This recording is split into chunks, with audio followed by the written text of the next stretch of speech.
여러분 안녕하세요. 오늘 밤 우리는 긴 시간의 강을 거슬러 올라가 100년의 세월을 몸소 통과해온 한 노교수의 나지막한 고백을 들어보려 합니다. 창밖은 고요하고 세상의 소음은 잦아들었지만 우리 마음속에는 여전히 정적을 깨는 질문들이 남아있죠. 어쩌면 우리는 은퇴라는 거창한 이름의 휴양지를 꿈꾸며 달려가고 있지만 그 끝에서 마주할 진실에 어쩌면 살아남지 못할 수도 있습니다. 노년이라는 시간은 준비되지 않은 자에게는 그 어떤 전쟁터보다 더 지독한 공허함의 전장이 될 수 있기 때문이죠. 그러니 편안히 자리 잡기 전에 잠시 시간을 내어 좋아요와 구독을 눌러주세요. 물론 제가 여기서 하는 작업이 정말 마음에 드실 때만요. 그리고 지금 여러분이 계신 곳은 어디인지, 그곳의 밤은 어떤 풍경인지 댓글로 남겨주시면 좋겠습니다. 서울의 자취방이든 뉴욕의 어느 카페든 혹은 조용한 시골의 침대 위든 여러분의 현재와 현지 시간을 공유해 주세요. 자, 이제 불을 끄고 잔잔한 백색 소음을 위해 선풍기를 켜셔도 좋습니다. 오늘 밤의 여정을 함께 시작해 볼까요? 나는 1920년에 태어났습니다. 올해로 무려 105세를 맞이했지요. 일제강점기에 서슬퍼런 칼날 아래에서 소년기를 보냈고 동족상잔의 비극적인 전쟁과 뼈를 깎는 굶주림을 모두 겪어냈습니다. 나라가 잿더미가 되어 무너졌다가 기적처럼 다시 일어서는 그 모든 역사적 장면을 내 두 눈으로 똑똑히 보았습니다. 그런 내가 이제 산전수전 다 겪은 노인이 되어 여러분께 묻고 싶습니다. 당신이 꿈꾸는 노후는 안락한 휴가입니까? 아니면 벽 없는 감옥입니까?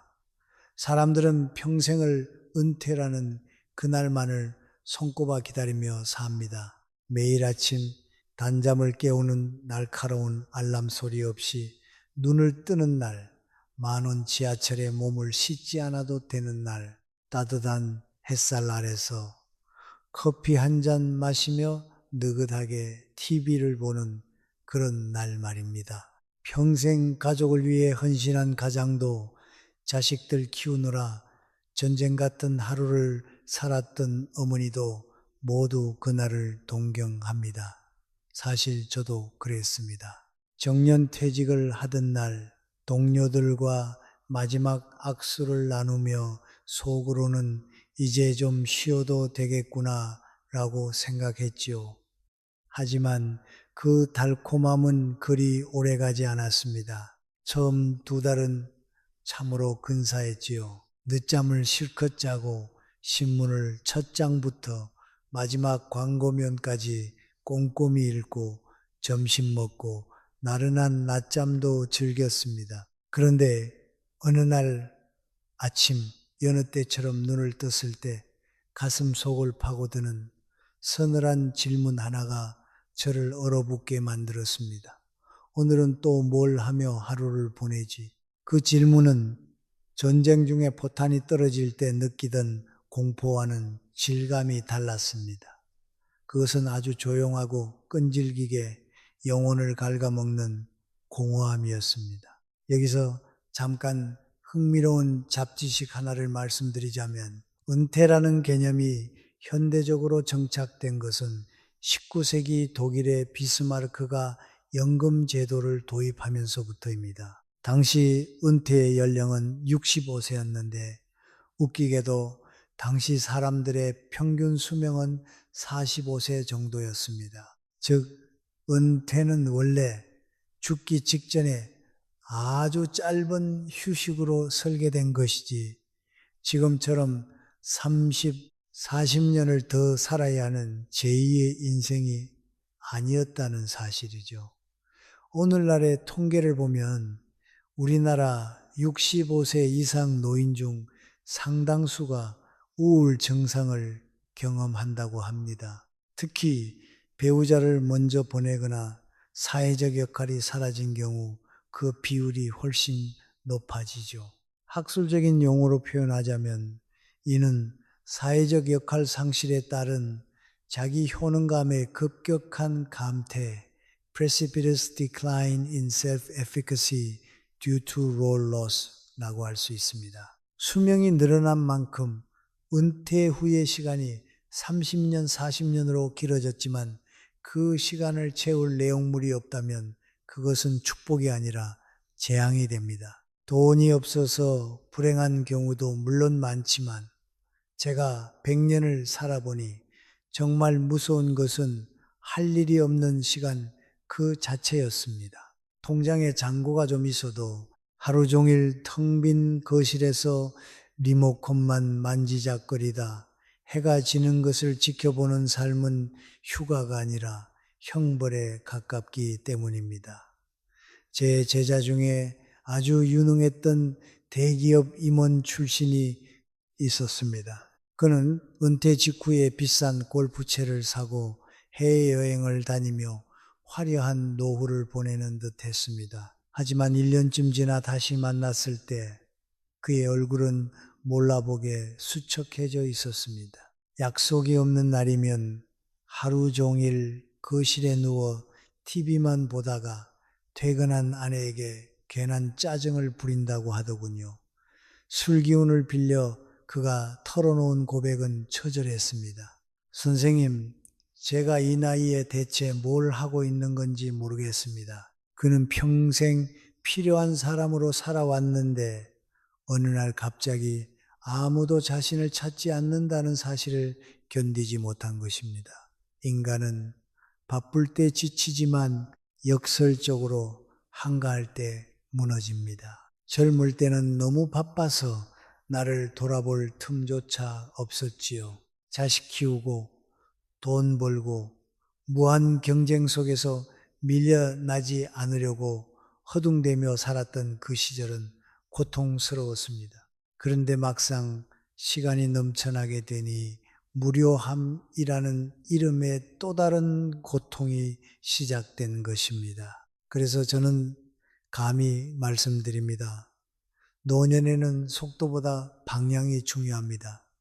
빨리 달릴 필요는 없지만 내가 지금 어디로 걸어가고 있는지는 분명해야 합니다. 방향 없는 시간은 사람을 갉아먹지만 의미 있는 시간은 사람을 다시 살려내기 때문입니다.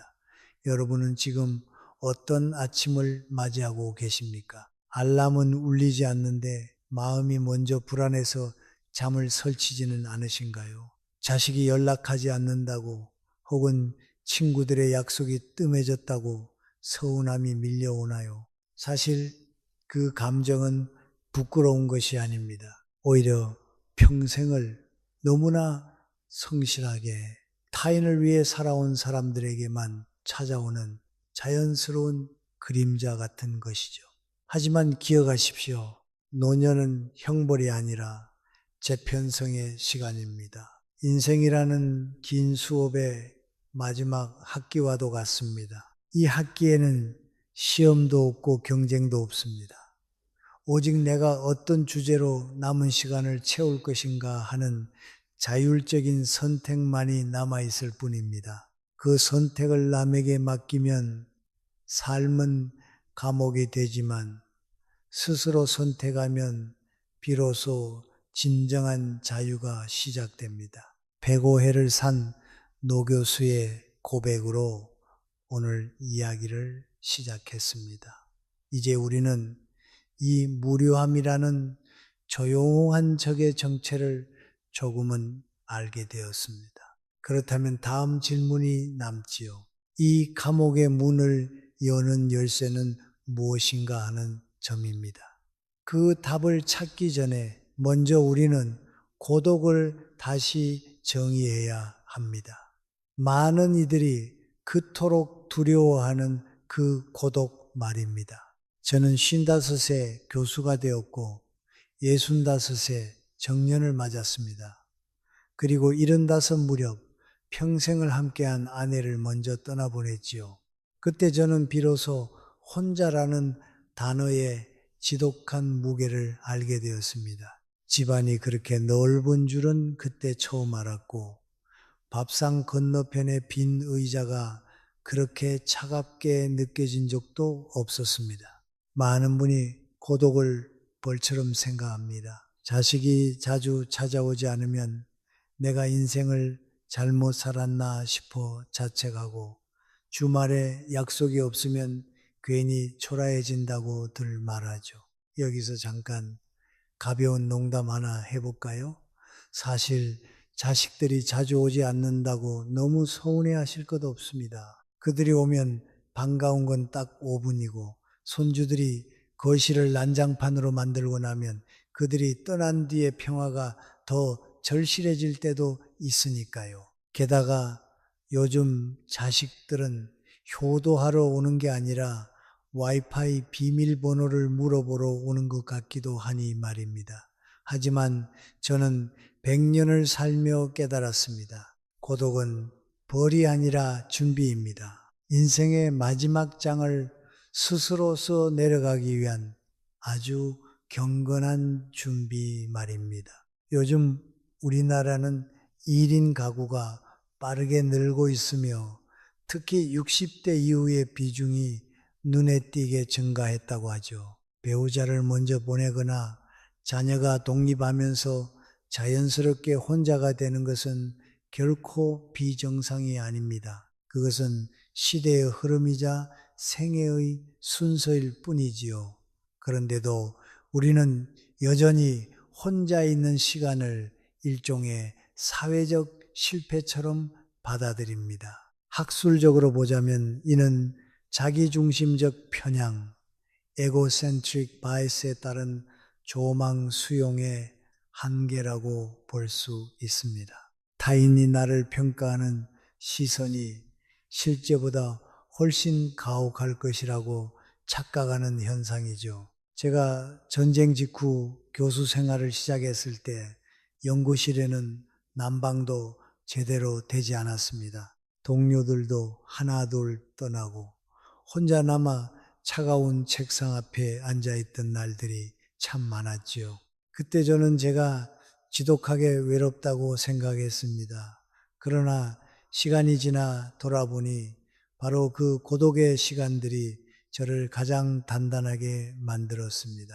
남의 박수 없이도 책을 읽고 누군가의 인정을 기다리지 않고도 연구를 이어갔던 그 시간 덕분에 저는 비로소 나 자신과 친해질 수 있었습니다. 노년의 고독도 이와 다르지 않습니다. 우리는 평생 누군가의 아버지로, 어머니로, 부장으로 혹은 동료로 살아왔습니다. 하지만 이제 그 무거운 이름표들이 하나둘 떨어져 나갑니다. 그때 비로소 나는 누구인가라는 가장 본질적인 질문이 남게 되지요. 많은 분이 이 질문을 마주하는 것을 두려워합니다. 그러나 저는 오히려 이렇게 말씀드리고 싶습니다. 이제야말로 진짜 당신을 만날 시간이라고 말입니다. 혼자 밥을 먹는 것이 창피합니까? 저는 90이 넘어서 혼자 식당에 가는 연습을 시작했습니다. 처음엔 주변을 꽤 의식했지요. 하지만 어느 날 깨달았습니다. 사람들은 생각보다 저에게 관심이 없다는 사실을요. 여기서 재밌는 잡지식 하나를 알려드리자면 코넬 대학의 토마스 길로비치 교수가 증명한 조명 효과 스포트라이트 이펙트라는 것이 있습니다. 우리가 마치 무대 위에 조명을 받는 주인공처럼 남들이 나를 주시하고 있다고 믿지만 사실 타인은 각자 자기 앞가림 하느라 바빠서 당신이 혼자 짜장면을 먹든 파스타를 먹든 전혀 신경 쓰지 않는다는 심리 현상입니다. 우리는 평생 남의 시선을 과대평가하며 살아온 셈이죠. 노년은 그 시선에서 온전히 벗어나는 시기입니다. 이것이 얼마나 큰 자유인지 경험해 보지 않으면 모릅니다. 고독은 텅 빈 방이 아닙니다. 아무도 방해하지 않는 나만의 서재입니다. 젊을 때는 늘 누군가의 요구에 즉각 응답해야 했습니다. 상사의 갑작스러운 전화, 아이의 울음소리, 빽빽한 약속들 말이죠. 하지만 지금은 어떻습니까? 전화기가 조용하다면 그것은 세상으로부터 버려졌다는 신호가 아니라 오직 당신에게만 허락된 자유 시간입니다. 내 생각을 끝까지 이어갈 수 있는 시간, 내 감정을 천천히 들여다볼 수 있는 아주 귀한 시간이지요. 저는 90살 무렵부터 차를 끓여 마시며 창밖을 가만히 바라보는 습관을 들였습니다. 처음에는 10분, 20분 아무것도 하지 않고 앉아 있는 게 무척 답답했습니다.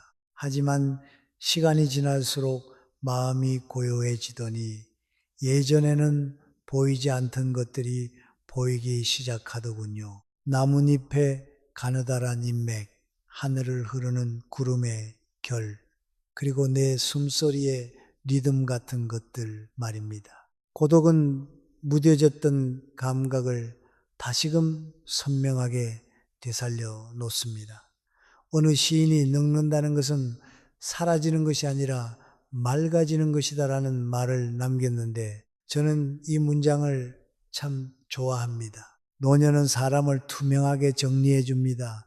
복잡했던 관계도 부질없던 욕심도 치열했던 경쟁도 하나씩 걷어냅니다. 그리고 마지막에 남는 것이 바로 순수한 나 자신입니다. 그 진짜 나를 두려워하지 않는 것이야말로 고독을 즐기는 첫걸음입니다. 제자 한 사람이 아내를 먼저 보내고 깊은 우울에 빠진 적이 있습니다. 그는 매일같이 동창회나 산악의 모임을 전전하며 혼자 있는 시간을 어떻게든 지워버리려 애썼지요.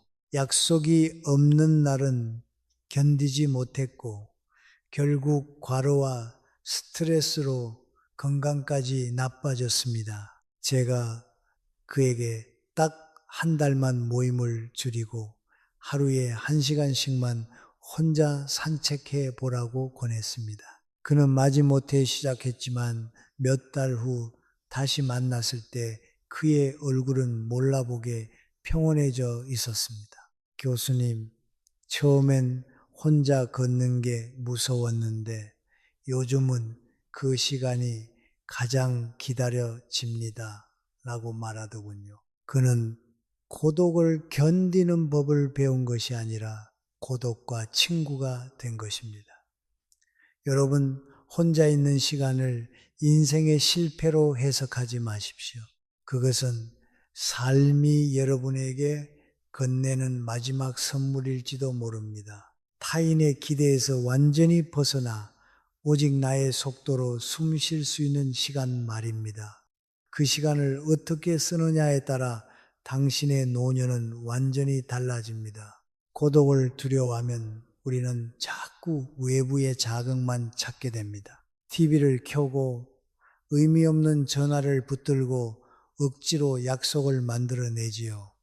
그러나 고독을 담담하게 받아들이면 비로소 질문이 생깁니다. 나는 진정 무엇을 좋아하는가? 무엇을 할 때 내 시간이 기분 좋게 사라지는가? 이 질문이야말로 노년을 감옥에서 해방시키는 진짜 열쇠입니다. 이제 우리는 알게 되었습니다.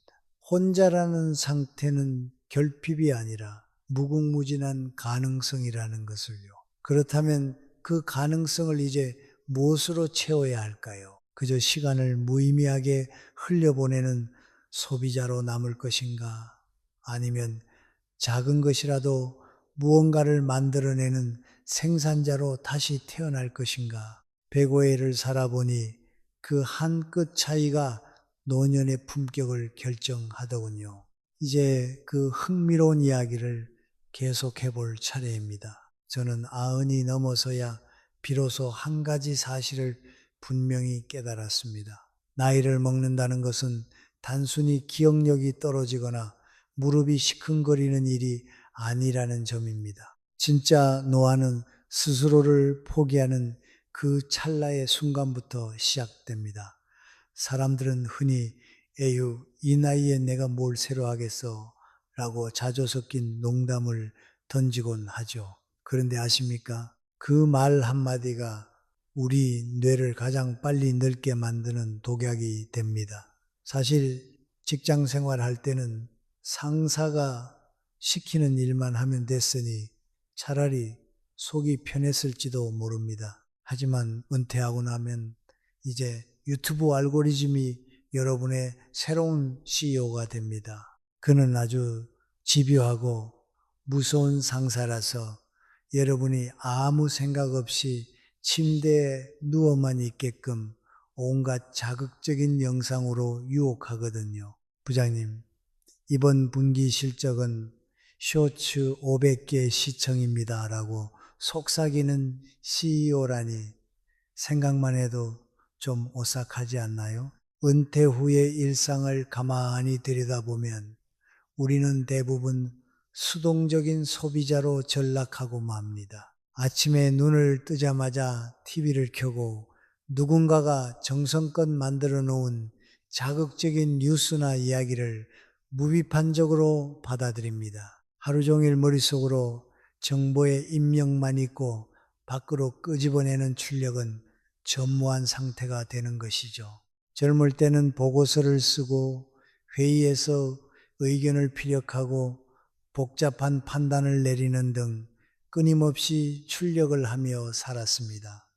그것이 바로 우리 존재를 증명하는 방식이었지요. 그런데 은퇴 후에는 내 생각을 밖으로 꺼낼 일이 급격히 줄어듭니다. 그러니 우리 뇌도 굳게 닫힌 마음도 점점 딱딱하게 굳어갈 수밖에요. 여기서 잠깐 학술적인 이야기를 보태자면은 뇌 과학에는 인지적 비축분, Cognitive Reserve이라는 아주 중요한 개념이 있습니다. 이는 생애 전반에 걸친 지적 활동과 새로운 자극이 뇌의 탄력성을 높여 노화로 인한 인지 기능 저하에 저항하는 힘을 키워준다는 이론입니다. 실제로 여러 연구에서도 노년기에 새로운 활동을 지속하는 사람이 그렇지 않은 사람보다 인지 기능의 퇴화 속도가 월등히 느리다고 증명하고 있지요. 우리 뇌는 마치 고성능 컴퓨터와 같아서 다운로드만 주야장천 받고 설치는 하나도 안 하면 결국 하드디스크가 꽉 차서 멈춰버리고 마는 법입니다. 저는 통계 수치보다 제 눈으로 직접 확인한 경험을 더 믿습니다. 80이 넘어서 처음으로 글쓰기를 시작한 한 친구가 있었지요. 그는 매일 꼬박꼬박 2쪽씩 자신의 어린 시절 기억을 기록해 나갔습니다. 처음에는 맞춤법도 자주 틀리고 문장도 투박하기 이를 데 없었습니다. 하지만 1년쯤 지났을 때 그의 눈빛은 더 이상 흐릿한 노인의 그것이 아니었습니다. 내가 이렇게나 많은 이야기를 품고 살았는지 정말 몰랐네 라고 말하며 환하게 웃던 그 친구의 표정이 지금도 생생합니다. 저 역시 90살이 되어서야 비로소 제 평생의 강의록을 쓰기 시작했습니다. 제자들에게 미처 다 해주지 못했던 이야기들, 전쟁통에 교과서를 품고 피난 가던 날의 기억, 가난 때문에 학업을 포기하려 했던 그 아픈 순간들을 하나하나 적어 내려갔지요. 글을 쓰다 보니 참으로 놀라운 일이 벌어졌습니다. 그 전까지는 그저 지우고 싶은 고통으로만 여겼던 기억들이 글자로 옮겨지는 순간 깊은 의미로 탈바꿈하기 시작한 겁니다. 아, 그래서 내가 그때 그렇게 단단해질 수 있었구나. 그때의 그 처절한 실패가 결국 나를 지금 이 자리까지 데려왔구나 하고 깨닫게 된 것이죠. 글쓰기는 단순히 과거를 기록하는 행위를 넘어 지나온 삶을 스스로 치유하는 강력한 도구였습니다. 여러분께 무슨 대단한 자서전을 쓰라고 권하는 게 아닙니다. 문방구에서 파는 흔한 노트 한 권, 그리고 하루 딱 3줄이면 충분합니다. 오늘 하루 중 감사했던 일 하나, 내 마음이 작게나마 흔들렸던 순간 하나, 그리고 내일 꼭 해보고 싶은 일 하나. 이 소박한 3줄이 차곡차곡 쌓이면 그것이 곧 당신만이 가진 유일무이한 역사가 됩니다. 사람은 기록하는 순간 그저 나이든 노인이 아니라 자신의 시대를 당당히 살아낸 엄중한 증인이 됩니다. 글쓰기만큼이나 제가 강력하게 추천하는 또 다른 생산 활동은 바로 식물을 키우는 일입니다. 제가 100세를 넘기고도 매일 아침 베란다로 나가는 이유가 여기에 있습니다. 작은 화분에 조심스레 물을 주고 먼지 쌓인 잎을 정성껏 닦아주는 그 시간이 저를 다시 살아있게 만듭니다. 내 몸은 예전 같지 않아 마음대로 움직이지 않지만 신기하게도 내 손길이 닿은 식물은 하루가 다르게 쑥쑥 자라납니다. 어느 봄날 다 죽은 줄 알았던 마른 줄기에서 연약한 새싹이 돋아나는 것을 보며 저도 모르게 눈물을 훔친 적이 있습니다. 아, 아직 끝이 아니구나 하는 희망을 그 작은 잎사귀에서 보았기 때문입니다. 그 새싹은 식물의 것이기도 했지만 동시에 제 안에 다시 돋아난 삶의 의지이기도 했습니다. 생산이라는 것은 거창한 공장을 돌리는 일이 아닙니다. 내 손끝에서 무언가가 새롭게 태어나는 그 순수한 경험을 말합니다. 글 한 줄, 그림 한 장, 혹은 작은 화분 하나에도 공통점이 있습니다. 바로 내가 정성껏 시간을 들였고 내가 마음을 온전히 쏟았다는 사실입니다. 여기서 흥미로운 잡지식 하나를 소개해 드리죠. 심리학에는 효과 이케아 이펙트라는 것이 있습니다. 사람들이 완제품을 샀을 때보다 비록 좀 서툴더라도 직접 조립하고 만든 물건에 훨씬 더 큰 애착과 높은 가치를 부여한다는 심리 현상입니다. 노년의 삶도 마찬가지입니다. 남이 만들어 놓은 영상을 구경만 하는 것보다 내가 직접 흙을 만지고 글을 쓸 때 우리 존재의 가치는 비약적으로 상승합니다. 그 과정에서 우리는 다시금 우리 자신이 세상에 쓸모 있는 존재임을 온몸으로 실감하게 되기 때문입니다. 제가 깊이 존경하던 한 노학자께서는 이런 말씀을 남기셨습니다.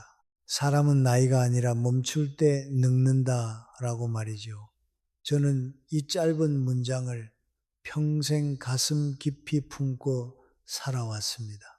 은퇴는 결코 삶의 멈춤이 아닙니다. 그저 역할이 새롭게 바뀌는 것뿐입니다. 매달 들어오던 월급은 사라질지 몰라도 무언가를 새롭게 창조할 능력만큼은 절대 사라지지 않습니다. 제 제자 중 한 분은 은퇴 후에 동네 아이들에게 무료로 한자를 가르치기 시작했습니다. 처음에는 제 아이도 아닌 남의 집 아이 둘로 시작했는데 어느새 10명이나 되는 아이들이 옹기종기 모여들게 되었지요. 그가 제게 이런 말을 했습니다. 교수님, 예전에는 회사 명함이 저를 증명해 줬지만 지금은 저를 부르는 아이들의 초롱초롱한 눈빛이 저를 증명해 줍니다. 그는 이제 더 이상 누군가가 만든 콘텐츠를 소비하기만 하는 관객이 아닙니다. 그는 누군가의 하루를 찬란하게 바꾸는 당당한 생산자가 된 것입니다. 우리는 평생 남이 설계한 세상 속에서 남들이 정해준 속도로 바쁘게 뛰어다녔습니다. 이제는 아주 작게나마 오직 나만의 세상을 만들어야 할 때입니다. 소비는 참으로 편합니다. 손가락 하나로 리모컨만 누르면 되니까요.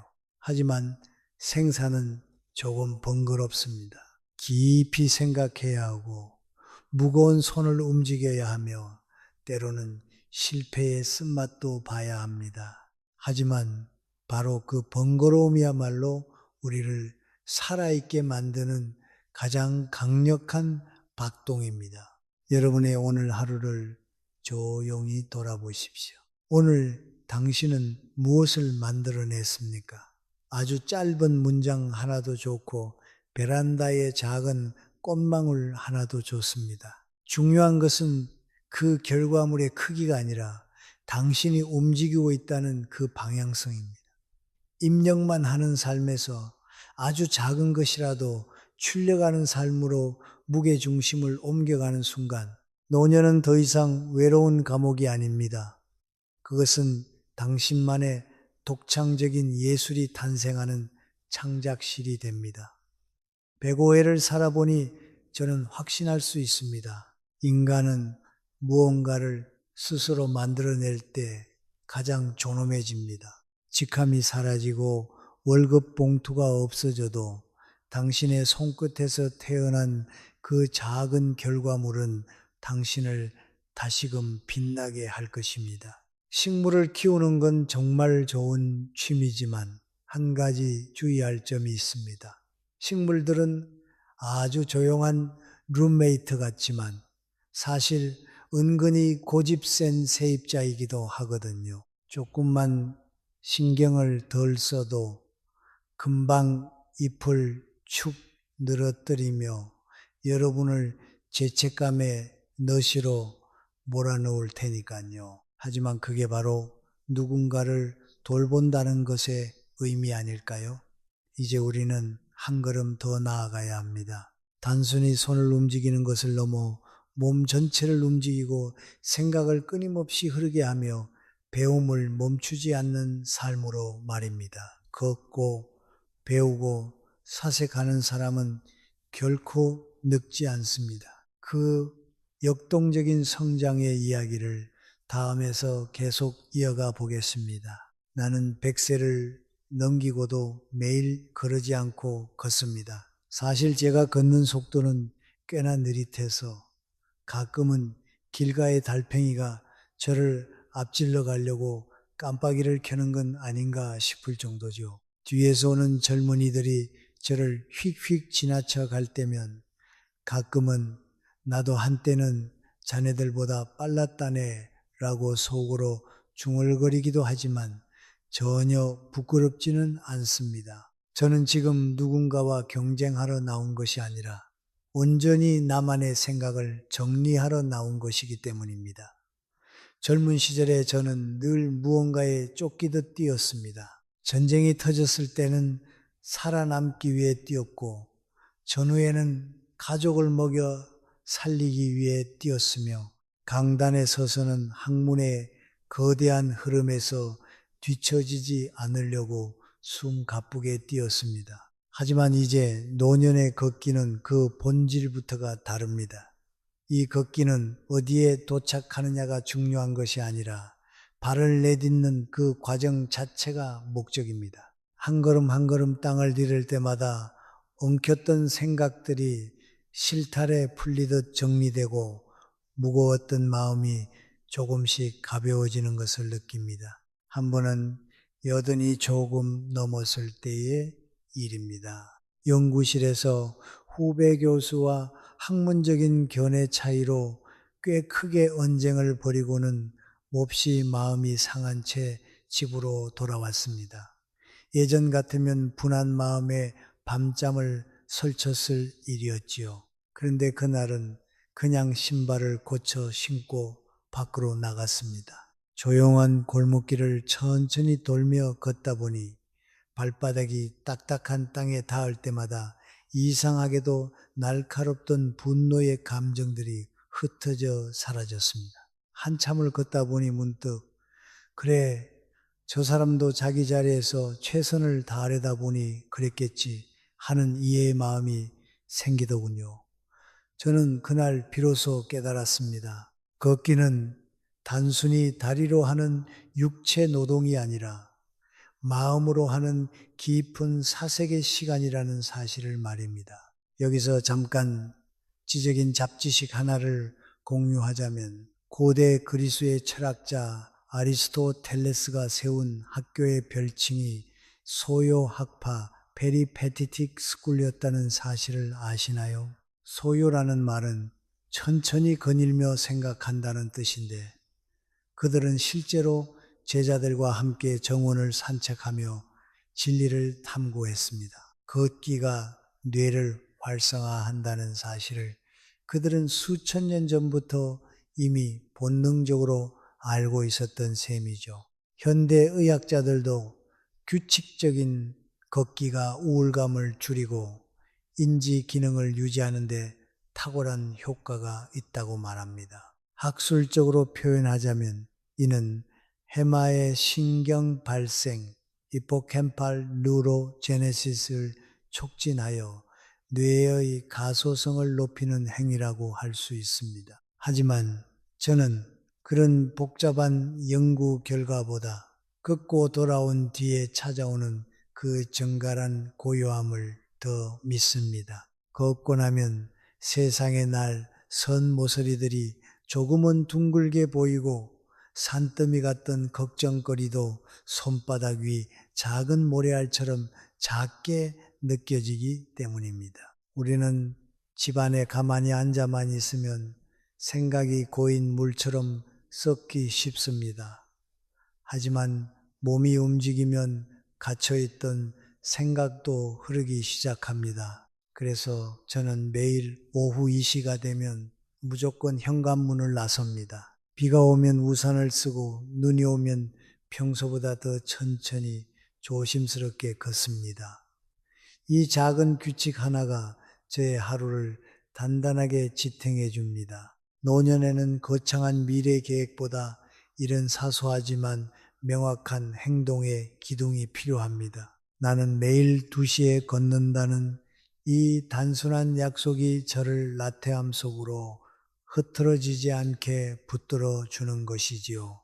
걷기와 더불어 제가 절대 놓지 않는 것이 또 하나 있는데 바로 배움입니다. 가끔 제게 묻는 이들이 있습니다. 교수님, 이제 100살도 넘으셨는데 여전히 그렇게 두꺼운 책을 읽으십니까? 그러면 저는 빙그레 웃으며 답합니다. 이제야 비로소 문장의 뜻이 조금씩 이해되기 시작했는데 여기서 어찌 멈추겠습니까? 젊은 시절에 읽었던 철학책들은 그저 시험을 치거나 남에게 보이기 위한 수단인 경우가 많았습니다. 하지만 노년에 읽는 책은 오로지 나 자신을 위한 것입니다. 수십 년 전 읽었던 똑같은 문장도 지금 다시 읽어보면 그 향기가 전혀 다릅니다. 마치 오래 묵힌 보이차처럼 깊고 진한 맛이 나죠. 저는 90이 넘어서 작은 하모니카를 배우기 시작했습니다. 손은 덜덜 떨리고 숨은 금방 차올라 생각처럼 쉽지 않았습니다. 하모니카를 불 때마다 제 숨소리가 악기 소리보다 더 크게 들려서 아마 이웃들은 저희 집에 아주 숨가쁜 유령이라도 한 마리 사는 줄 알았을 겁니다. 하지만 그 서툰 소리 하나를 제대로 내기 위해 집중하다 보면 머릿속을 괴롭히던 온갖 잡념이 신기하게 사라집니다. 악기를 연주하는 시간은 비록 짧지만 그 뒤에 남는 여운은 아주 오래 갑니다. 마치 뇌에 죽어있던 회로들이 다시 반짝이며 연결되는 그런 기분이지요. 저는 그때 알았습니다. 배움은 결코 젊은이들의 전유물이 아니라 우리 노년에게 주어진 가장 고귀한 권리라는 것을 말입니다. 제 제자 중 한 분은 이른해 영어를 배우기 시작했습니다. 해외에 사는 손주들과 직접 화상 통화를 하며 대화하고 싶다는 아주 간절한 이유였지요. 처음엔 알파벳조차 가물가물해 하더니 몇 년 뒤에는 기어코 손주와 영어로 서툰 대화를 나누는데 성공했습니다. 통화가 끝난 뒤 그분이 감격에 겨워 흘리던 눈물을 저는 잊지 못합니다. 교수님, 제가 다시 잘하고 있는 기분입니다. 라고 말하던 그 표정은 영락없는 소년의 것이었습니다. 그렇습니다.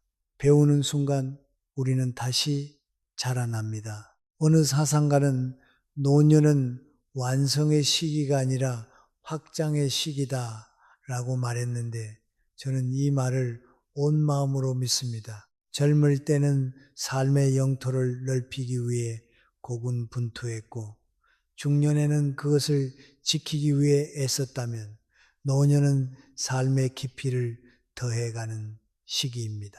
걷고 배우고 깊이 사색하는 시간 속에서 우리는 비로소 우리 삶 전체를 다시 해석할 수 있게 됩니다. 젊은 날 나를 괴롭혔던 그 지독한 상처도 뼈아픈 실수도 이제는 조금씩 그 의미를 이해하고 껴안을 수 있게 되는 것이죠.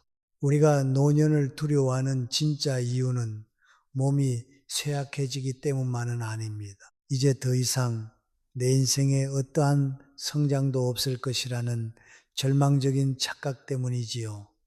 그러나 105년을 산 노교수의 이름으로 분명히 말씀드립니다. 성장에는 나이 제한이 없습니다. 다만 그 속도가 조금 느려질 뿐입니다. 그리고 그 느린 성장이야말로 세상에서 가장 아름다운 열매를 맺습니다. 오늘 하루를 다시 한번 돌아보십시오. 당신의 몸은 오늘 얼마나 움직였습니까? 당신의 마음은 무엇을 새로이 배웠으며 당신의 영혼은 무엇을 새로이 받아들였습니까? 걷기와 배움은 우리를 과거의 후회나 미래의 불안에서 끄집어내어 가장 생생한 현재로 데려다 줍니다. 이제 우리의 긴 여정은 마지막 이야기를 향해 가고 있습니다. 이 긴 노년의 시간을 어떻게 하면 단순히 견디는 시간이 아니라 빛나는 보물 창고로 만들 것인가 하는 이야기입니다. 은퇴 이후의 30년은 형벌이 아니라 하늘이 내린 최고의 선물일 수 있습니다. 그 보물 상자의 열쇠를 함께 찾아보시겠습니까? 저는 올해 105세입니다. 많은 이들이 제게 묻곤 합니다. 교수님, 그 나이까지 사셨으니 무엇이 가장 후회되십니까? 저는 잠시 눈을 감고 제 100년의 시간을 복기해 보다가 이렇게 답합니다. 살면서 수많은 실수를 했고 뼈아픈 후회도 많았지만 그 중에서도 시간을 헛되이 보낸 날들이 가장 아깝습니다. 라고 말이지요. 젊은 날의 실패는 다시 만회할 기회가 충분하지만 노년의 하루는 절대로 다시 오지 않는 우주에서 단 한 번뿐인 귀한 기회이기 때문입니다. 그래서 저는 은퇴 이후의 이 소중한 시간들을 단순히 남겨진 부스러기 같은 남은 시간이라고 부르지 않습니다. 대신 나의 시간이라고 부르지요. 평생 누군가의 기대나 사회적 의무 혹은 가족이라는 이름의 헌신에 얽매여 살던 시절을 지나 이제야 비로소 누구의 것도 아닌 오롯이 나만의 시간이 된 것입니다. 여기서 잠깐 여러분께 아주 쓸데없지만 기발한 잡지식 하나를 알려드릴까요? 우리가 흔히 노후를 황금기 골든 이어즈라고 부르기 시작한 건 1959년 미국의 한 부동산 개발업자가 은퇴자 마을을 광고하면서 만든 마케팅 용어였습니다. 그러니까 노년이 정말 황금처럼 빛날지 아니면 창고 구석에서 녹슨 철처럼 바스러질지는 전적으로 우리가 그 시간을 어떻게 스스로 마케팅하고 채우느냐에 달린 셈이지요. 사실 요즘 제 무릎은 비가 오려고 하면 기가 막히게 먼저 신호를 보내는데 가끔은 제 무릎이 기상청 슈퍼컴퓨터보다 더 정확한 게 아닌가 싶어 헛웃음이 나오기도 합니다. 여러분의 은퇴 이후 30년, 40년은 결코 짧은 세월이 아닙니다. 제가 1920년에 태어나 1950년대를 살 때만 해도 평균 수명이 지금처럼 80세를 훌쩍 넘길 것이라고는 상상조차 하지 못했습니다. 당시엔 환갑만 지나도 장수했다고 온 동네 잔치를 벌였으니까요. 하지만 이제 우리는 100세를 예사로 넘기는 장수의 시대에 살고 있습니다. 문제는 얼마나 오래 사느냐가 아니라 어떻게 사느냐 하는 질적인 문제입니다. 노년의 삶이 텅 빈 방처럼 쓸쓸해지느냐 아니면 보물창고처럼 풍요로워지느냐는 아주 사소한 습관에서 갈리게 됩니다. 저는 매일 같은 시간에 일어나 차를 마시고 정해진 코스를 걷고 짧게나마 그날의 단상을 기록합니다. 남들이 보기엔 지루할 정도로 반복적인 일상이지만 이 작은 루틴이야말로 노년의 삶을 지탱하는 가장 튼튼한 지팡이가 되어줍니다. 몸이 조금 흔들리고 마음이 약해지는 날에도 정해진 시간에 정해진 일을 하는 이 사소한 습관들이 저를 삶의 궤도에서 이탈하지 않게 단단히 붙들어 주기 때문입니다. 학술적으로 말하자면은 이는 동기부여의 내적 궤적 (internal locus of evaluation을) 확립하여 외부 환경의 변화에 흔들리지 않는 심리적 항상성을 유지하는 과정이라고 할 수 있습니다. 제가 제자들에게 자주 하던 말이 있습니다. 사람은 타인의 인정으로 살면 늘 불안하고 자신의 기준으로 살면 평온하다라고요. 특히 노년에는 더욱 그렇습니다. 자식이 몇 번이나 전화를 하는지, 친구들이 나를 모임에 끼워주는지, 사회가 나를 여전히 대접해 주는지에 일일이 기분이 좌우되면 우리 삶은 끝도 없이 흔들릴 수밖에 없습니다. 하지만 내가 나 자신과 약속한 하루의 기준이 확고하다면 타인의 반응은 그저 스쳐 지나가는 부수적인 날씨 같은 것이 됩니다. 가끔 명절에 손주들이 찾아오면 참 반갑긴 한데 신기하게도 그들이 현관문을 열고 들어올 때보다 비밀번호를 누르고 자기들 집으로 돌아갈 때 제 입가에 더 깊은 미소가 번지더라고요. 이게 바로 105세가 터득한 고도의 평정심 아닐까요?